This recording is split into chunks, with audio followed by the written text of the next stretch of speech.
Hey, what's up guys, aarava here, and welcome back to another episode of my F1 2020 My Team Career Mode, episode number 24 today for the Bahrain Grand Prix in Season 2. If you guys did miss the opening round of this second season, uploaded yesterday, then be sure to go check that one out before you see this one. But we come into this episode then with two new sponsors we need to try and sign on.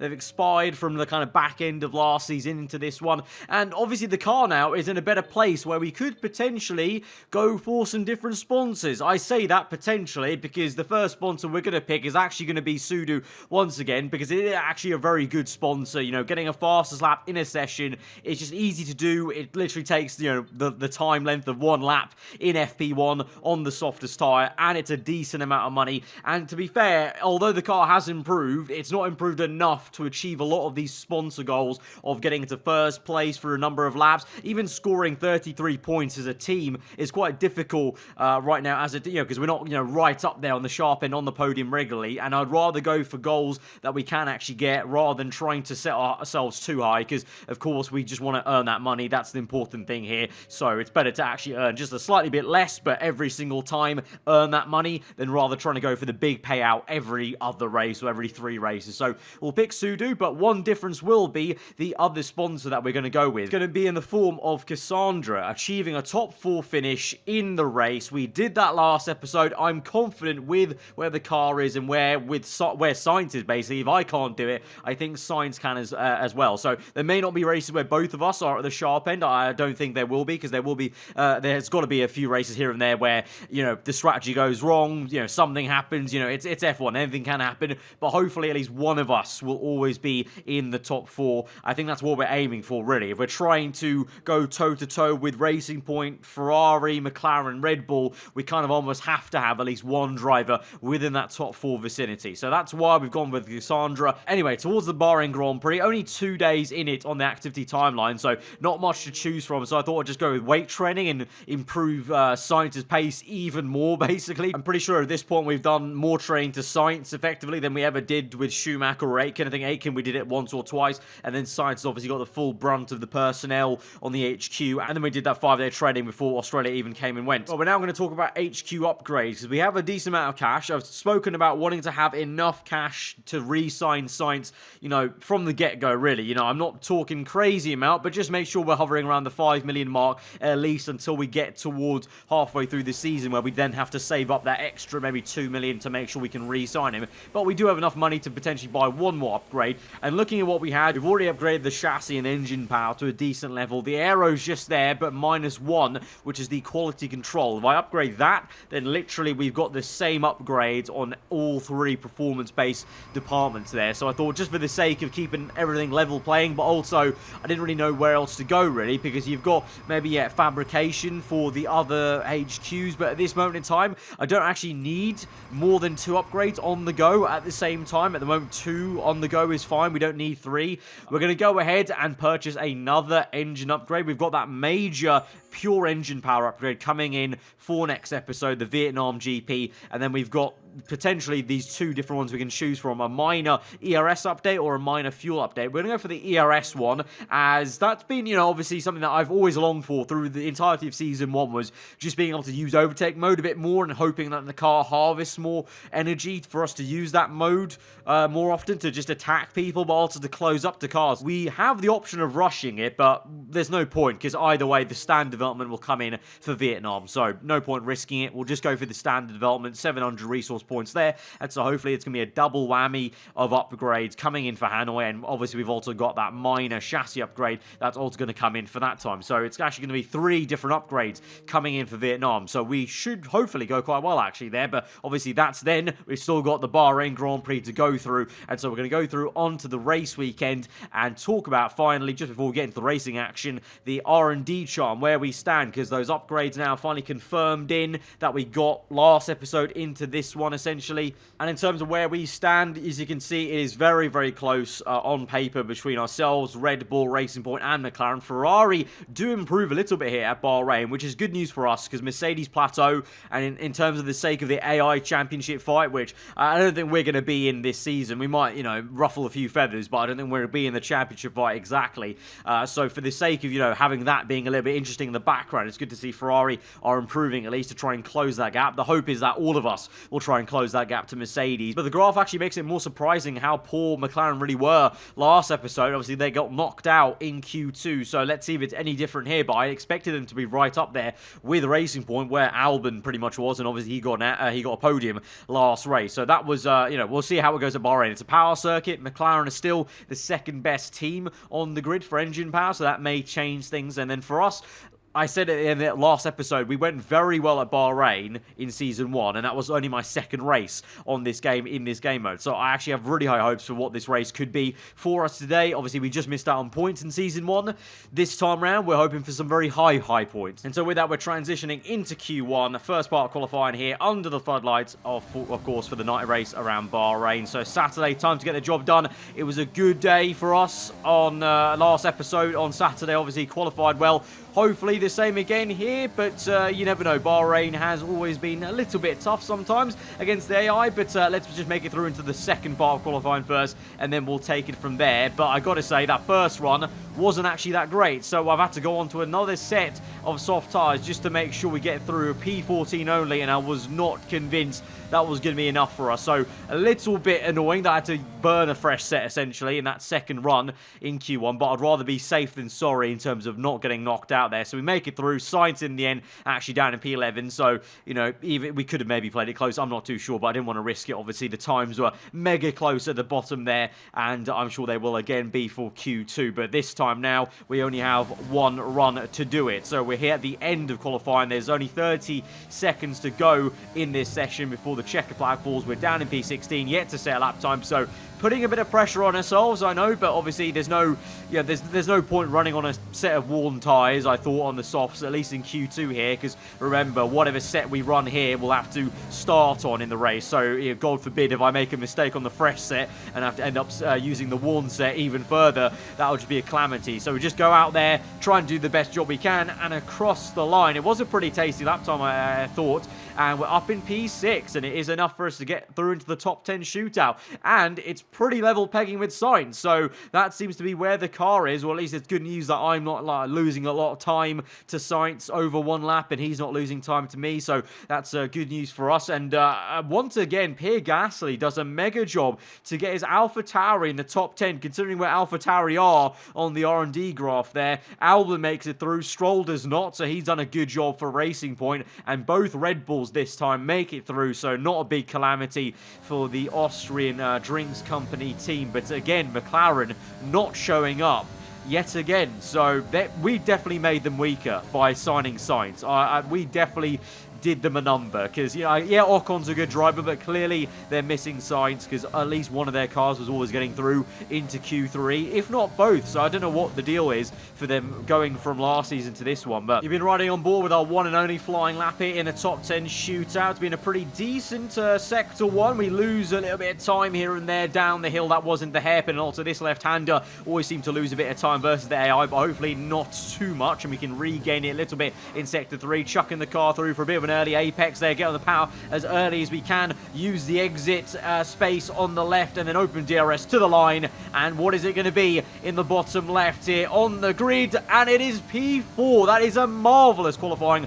for us. Once again, we're going to start on the second row alongside Leclerc. It's a copycat from last race, although Bottas this time gets the pole position. He dominated Australia, and so he's feeling feisty this weekend with the pole, but it's the same second row, myself and Leclerc. This time, though, it's Verstappen in P5 and SAINZ behind me in P6, Vettel in P7, Ricciardo beats out Albon and Gasly. That's a bit more like it, where I thought that AlphaTauri was going to be, but still, to be fair, the fact that Gasly's just here in the top 10 is a miracle itself. Albon losing a bit of pace. Maybe Racing Point just aren't as great at this circuit, it would seem, because Stroll got knocked out earlier. But for us, that is really great stuff there. Well, hopefully a bit of a repeat of the first race, but of course, you know, compared to Australia, the strategy will be pretty much the same for most people, I feel. It will be the two-stop. There will be a few one-stoppers for sure, but unlike Australia, it won't be a massive disadvantage. So I think we can do some good work here, get some high points, and hopefully this time round end up beating our teammate SAINZ in the second race of the season. So let's go to the grid. Second row, looking forward to it. We're here again then at a circuit famous for its stunning visuals and thrilling battles for glory. Who will take the spotlight in the Bahrain Grand Prix today?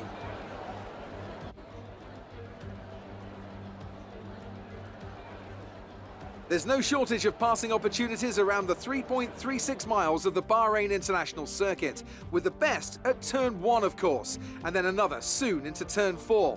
15 corners here, 6 to the left and 9 to the right, and we could see 1 or 2 flat spots into the tight left-hander of turn 10.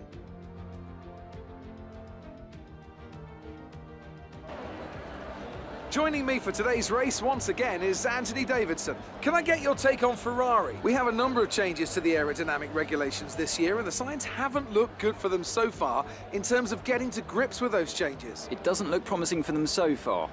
And if the new regs have hit them as hard as we think, well, I suspect they may need a few late nights at the factory to get back on track.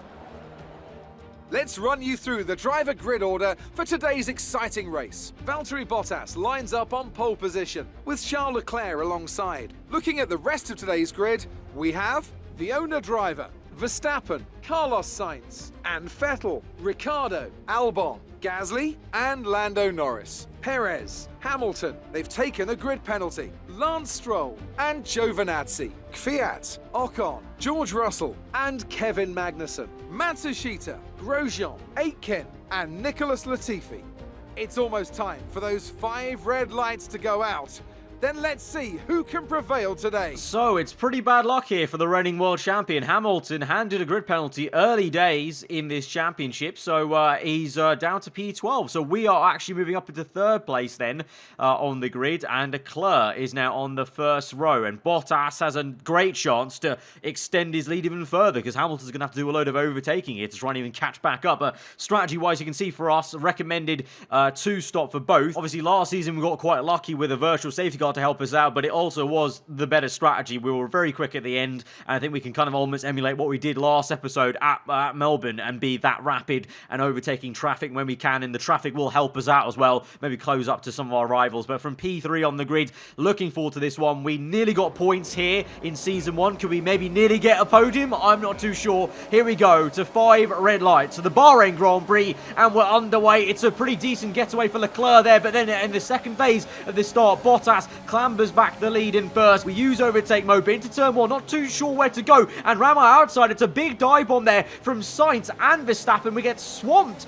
into the second turn, and Gasly overtakes us. So yet again, a little bit slow after getting that usual good start we've been getting on this game versus the AI off the light, you know, into turn 1, and then the subsequent corners a little bit, you know, just slow off the mark and not switched on as we maybe were last season. And so we've gone down 3 positions. This is, we battle Gasly and just get the AlphaTauri back. But what a start he's made then, because he qualified in P10. He must have been elevated to P9 because of Hamilton's penalty, but he made a stonking start to overtake the Ferrari of Vettel and Ricciardo's Red Bull, and even Albon as well, and he's still pressurizing us on the inside there. We only just about get him now, and we're going to use some ERS mode to get away from him. But can we try and settle down now in P5 and close back up to Verstappen and our teammate who just did us into turn 1? I kind of got almost blocked off by Leclerc though as well, so that didn't help me. I maybe should have gone a bit more, if I was a bit more aggressive to my dive bomb down the inside on Leclerc, maybe I wouldn't have got overtaken by those 2 cars. But obviously you can say a lot in hindsight. So we move on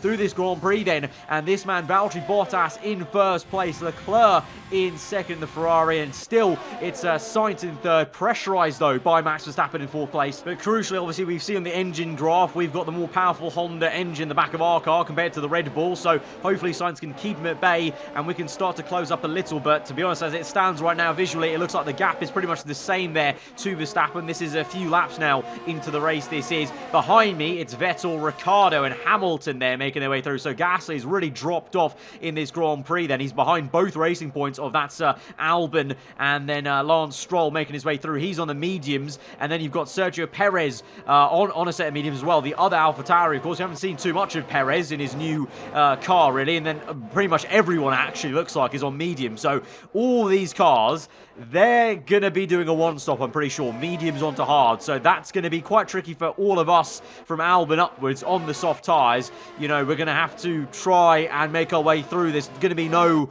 answer to that. There's no easy answer. You just have to make your way through the traffic here at Bahrain. We saw last season in the second round ever in our career, we were going to toe-to-toe, and we're catching the likes of Albon in the Red Bull at that point of the career because they were getting held up so much in traffic. So that will be a big contention point this entire race really. But we now move through on towards lap number 6. The pit window is going to open up. You can see we've somewhat kept Verstappen a little bit honest in terms of the gap hasn't grown any bigger than 3 seconds, but Vettel behind me did close up to just under 1 second as we come in for the pit stop. None of them have come in, so we're going a little bit earlier than all our rivals around us on track. So maybe the undercut will be something we can work out. I'm not too sure how it will go now. I mean, last season it worked really well, I think we gained a few positions really, but this time, you know, it's a bit of a different scenario. Every car is so much closer to one another than it was at Bahrain in Season 1, so maybe the undercut won't be as powerful, but we come out on a very empty track here, pretty much a ghost town. The only man behind me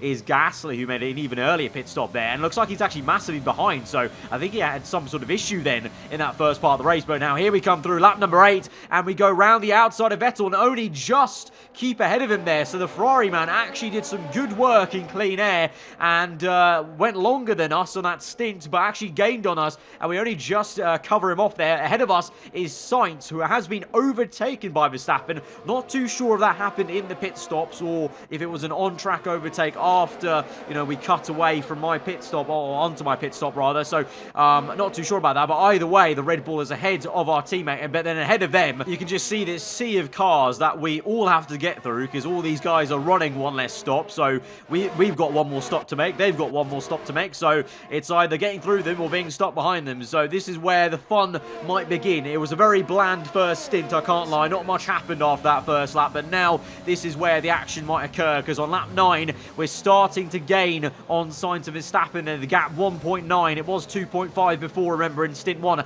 and now you see we've closed right up as Verstappen and SAINZ have been caught up behind both Williams cars here of my old teammate Aitken and Latifi, of course, and we now need to try and form a plan of getting past all these guys, basically using the traffic to use as we did last season, and because the pace just wasn't there, I feel, in the first stint. Verstappen and SAINZ kept us at an arm's length at 2.5 seconds. Only now are we right up the chuff of our teammate, so using plenty of ARS mode here, pressurizing SAINZ. He goes defensive to the inside here, so we're going to go to the outside of the last corner, but it's a massive dive bomb from SAINZ. It's a lock-up from Verstappen, but there goes SAINZ, and the punchiness we saw maybe last episode coming back out again, and so our very highly rated, 94 rated Carlos Sainz teammate is making the moves. He's done one of Verstappen. We both got past the Dutchman, and now, oh my, he makes another dive. Absolutely amazing stuff. Well, this is absolutely great to watch. Sainz making some great dive bombs, and we just follow him through there. We both got past Verstappen,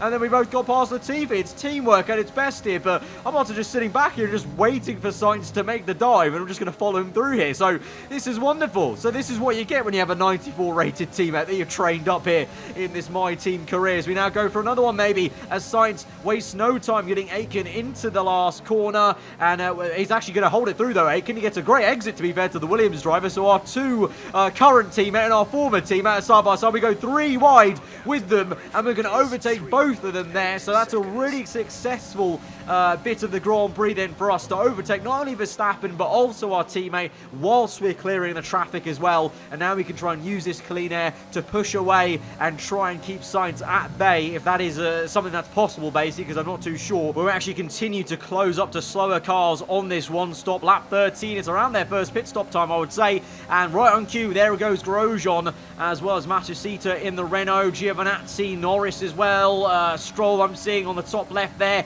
So we're up up into P7 now, continuing to catch up, though. I would say Ocon and Magnussen for sure also on a one-stop there. So we just continue to close up. But, you know, they're getting up our way now, which is perfect. We're getting DRS off these guys, and then they're just beautifully coming in and allowing us to stretch our legs with the DRS open and overtake mode. But at some point, we're going to make another pit stop, and we're going to have to basically actually pass them properly on track, because I doubt we're going to be able to jump them completely with the pace we've got. But we're up into P3. Bottas still in first place and Leclerc in second. But for our race, as we go on then through the laps at the kind of towards the end of this second stint now, SAINZ coming back at us with DRS. Hamilton also closing up a little bit as the Red Bull and Ferrari fight in the background. But we're side by side now through turns 1 with our teammate. Then SAINZ on the outside, give him the room, but then we're going to deploy the overtake mode, open DRS. We're going to go wheel to wheel here, and we're going to squeeze him through to the right-hand side. Hamilton in the background, maybe just sniffing around, trying to catch one of us napping, but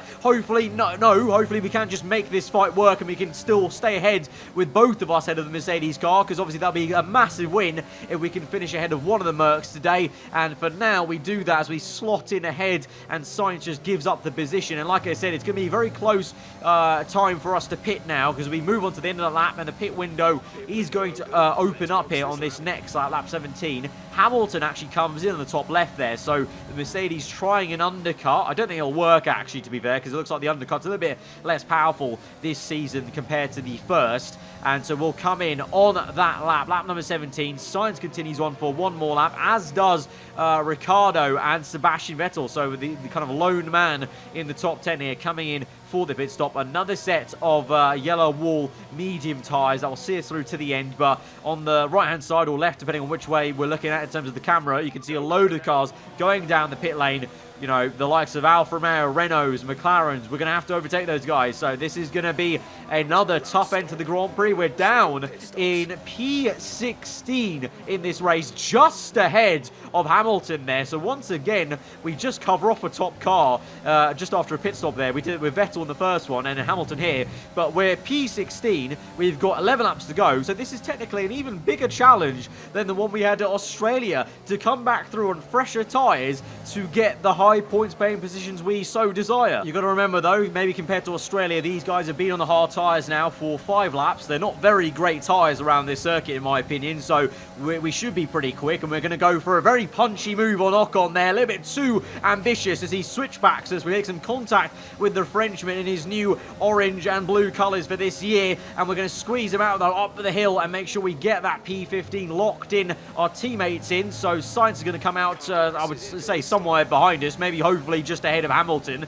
because that would be really great for us if we can have a bit of a buffer with the Mercedes car, because of course you would think the Mercedes would be able to try and close up to us, but right now he's got Ocon as a bit of a hurdle right now, moving one on this F1 track as we go through onto lap 19, then 10 laps to go. We're going to gain a few positions here as Verstappen falls behind us, same with Vettel, and there's SAINZ, and up ahead of us Giovinazzi making a good dive here. Some of the AI fights have been great this race. SAINZ versus some of these guys. Giovinazzi with a great dive bomb on Matsushita there into turn 1. We make the overtake on the old F2 driver that's making his debut in F1 this season, and now we're tucked up right behind the Italian, and we've got a bit of a buffer to not only our teammate but also Hamilton, who's a further few cars back from that SAINZ in P12, as we now try and get the Alfa Romeo very quick in a straight line, to be fair, so we couldn't quite get him there with DRS. We're going to have to try and maybe do it in a corner potentially in this last sector. Oh, he's very wobbly indeed. We're going to go down the inside, a little bit frustrated in that kind of moment really, because he had that wobble and he just held us up mid-corner there, so just had enough of it and dived down the inside.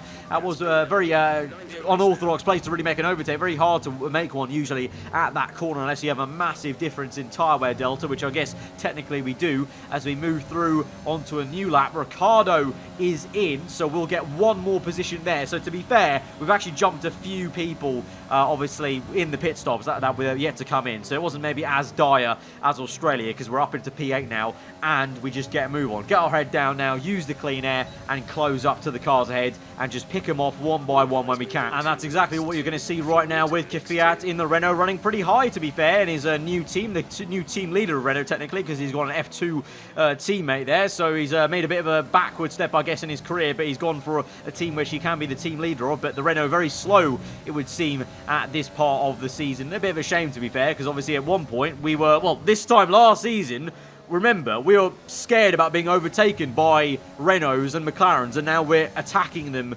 and attacking them quite confidently, actually. So that's a nice little development arc, I guess you could say, for our car, looking back at it. But here we are then, trying to get Lando Norris faking to the right, going to the left. Albon is out of the Grand Prix then, you just saw with the message up top. So a shame for the man who got a podium last race out of this GP. DNF for him as we continue to fight Norris. Couldn't get him to turn one. We tried switchback, didn't quite work, but now we're on the inside. It's so close. We're literally banging tyres there, sidewall to sidewall on the entry and exit there. This is actually a really great scrap with Lando Norris in the McLaren, and we get the job done and overtake him. And like I say, it really is fond memories of a nice feeling now in this car of being able to have a fight with him like this, whereas I keep going on about it, but, we're so scared and we're so defenseless here at Bahrain in Season 1 to them overtaking us, and the party got spoiled. We didn't get points that race, and now we're trying hard and fast to get up the order. We've got Russell in a very lofty Alfa Romeo in P5, I must say. He's doing a banging job there. Remember, Russell moved to Alfa Romeo from Williams, and I said it was kind of going to be quite nice to maybe see him potentially, get that car into some decent points and, start racing for points in F1, finally, after a Season 1 of being pointless. And here we are then, Russell did a fantastic. I'm actually quite happy for him, even though we're overtaking him and ruining his day a little bit. Still quite happy to see him there. So yeah, decent stuff. But up ahead of us, even more surprising, Sergio Perez. Where has he come from in the AlphaTauri? He's running very high. The thing is, you can see there's about a 6-second gap to 7-second gap to him. We're not going to catch him, so Perez is going to legit keep that P4 position. So, I mean, fair play to him. Of course, all of us who had to do this 2-stop starting on soft tyres, we had to start on them because we qualified on those tyres in Q2, so we got forced into it. But there's so many, if you qualify outside the top 10, you've got a mega shot at doing well there at Bahrain, clearly. But SAINZ here behind us then, on towards the last lap of the Grand Prix this is as they cross the line. SAINZ does overtake the Alfa Romeo, so it will be a very solid finish for us here at Aarava Archer Racing. It's going to be P5 and P6. All things considered, how the race was going, how much traffic we all had to get through, I'm very happy and proud of how SAINZ made it through. I mean, I'm still thinking about that overtake he made on the Williams car into turn 1, and also Verstappen as well. But Bottas will come through for his second win in a row this season. Very ominous start here for the season for the Finn in the Mercedes car. Second place, I can tell you, is Lance Stroll in the Racing Point, who also was on a 1-stop. So that strategy worked out a wonder for all the people outside the top 10. Leclerc comes home in P3, Perez P4, and for us, to be fair, I will take P5 because we came from a long way back, and we're definitely one of the top guys in the pack that were obviously in on the R&D chart. So happy days, P5 and 6, solid points for the team. A fantastic team effort then to secure victory here in the deserts. And talk to me, what do you think it was that sealed the win for them? I'd say it was down once again to good, consistent driving, nailing the corners, working to the track conditions and perfecting the team's strategies. They got all of these things right today, and the results speak for themselves. After an excellent performance at the Grand Prix, I'm sure there'll be plenty of celebrations tonight amongst the Mercedes team, and they certainly deserve it.